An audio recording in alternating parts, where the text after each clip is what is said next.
What's up, everyone? Welcome back. And if you're looking to kick off your summer movie season with something a little different than Lilo and Stitch, a little different than Mission Impossible, let's do something horror. And let's talk about Bring Her Back from A24, directed by the Philippou brothers, best known for Talk to Me. A brother and sister, played by Sora Wong and Billy Barrett, discover a terrifying ritual at the secluded home of their new foster mother, played by Sally Hawkins. And I want to give the Philippou brothers credit here right off the bat. They are incredibly visceral filmmakers. This is one of the most physically disturbing, physically expective horror movies I've seen in recent memory. The way I was convulsing in my chair. This movie is not for the faint of heart. It is not for the squeamish. There are some grotesque, horrifying, disgusting images in this movie throughout this entire film, really. And it really gets the job done. It invokes a real sense of terror and discomfort in the audience, and on the big screen, it is just it plays out in an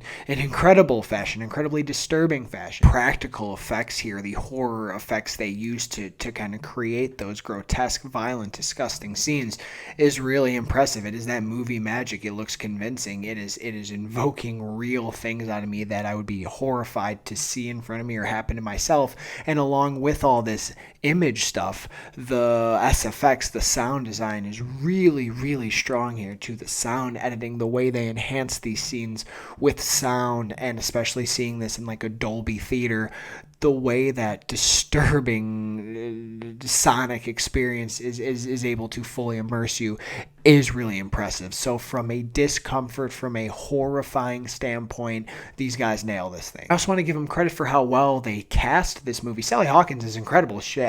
We've never seen her in this light before, and she's just eating up every ounce of the material she was given. Her character is this crazy roller coaster that swings between multiple moods. When we first meet her, she's pretty fun. She's pretty electric, and there is something really mysterious and uncomfortable about her beneath the surface. And then as the movie progresses, we get to see that side of her come out, and it's a complete 180 into something utterly terrifying.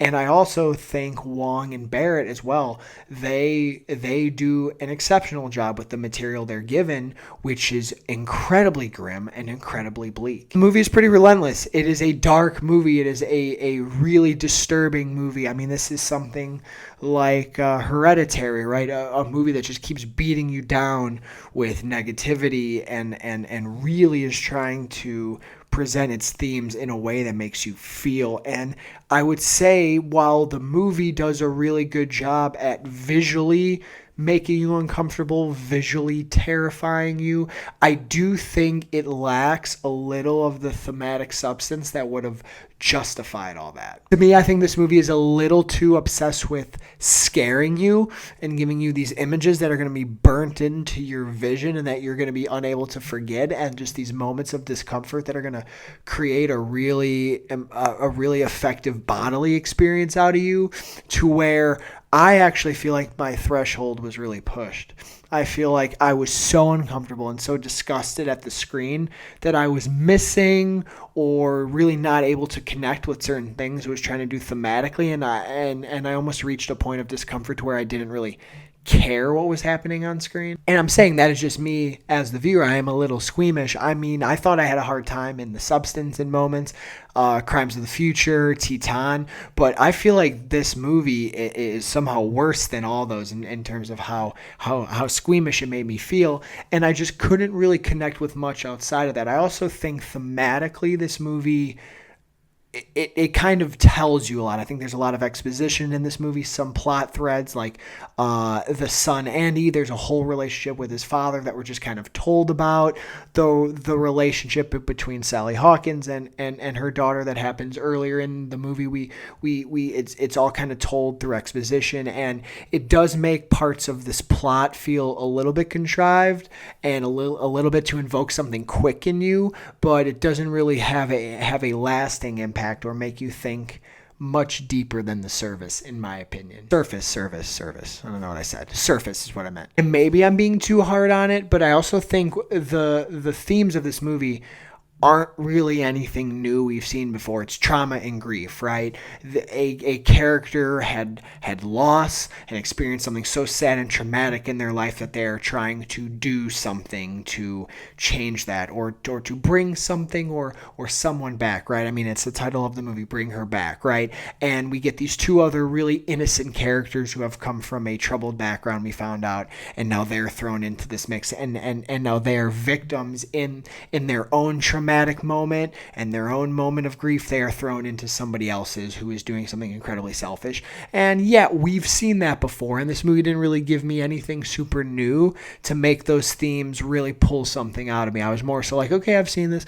Okay, I've seen this. All right, yep, up, things gonna go wrong. Up, bad things happening. Okay. And albeit, while it was an effective experience at times, I'm still giving them credit for getting certain reactions out of me. It's hard to do that to an audience, make them feel and sort of react to so many different things. Yet by the time the movie was getting to the end point, I was waiting for it to end. I was going, okay, what's the point? Where are we going with this? And I'll say the movie does come together in a nice way. I think it comes together in a pretty fulfilling way. Now, for me, it's the type of ending that I was hoping I would get after such a relentlessly dark, bleak, and grim experience like this. So I'm happy the way this movie turned out, and I do think some seeds they planted and some things they tried to address do come together nicely. At the same time, I will say, the ending is a little bit maybe too nice and too cliche for as rough of a movie they were going for, and that's where I'm having trouble. If they really wanted to leave me with a message, I think they would have ended the movie and executed the narrative in a bit of a different way. Because of the way they do, I feel like maybe I actually, ironically, was looking for a worse ending that would have made me feel worse, because maybe I would have been able to say, wow, they really put me in a place, they kept me there, and now I'm thinking about it more. By the time this movie ended, I went, very cool, well done in places.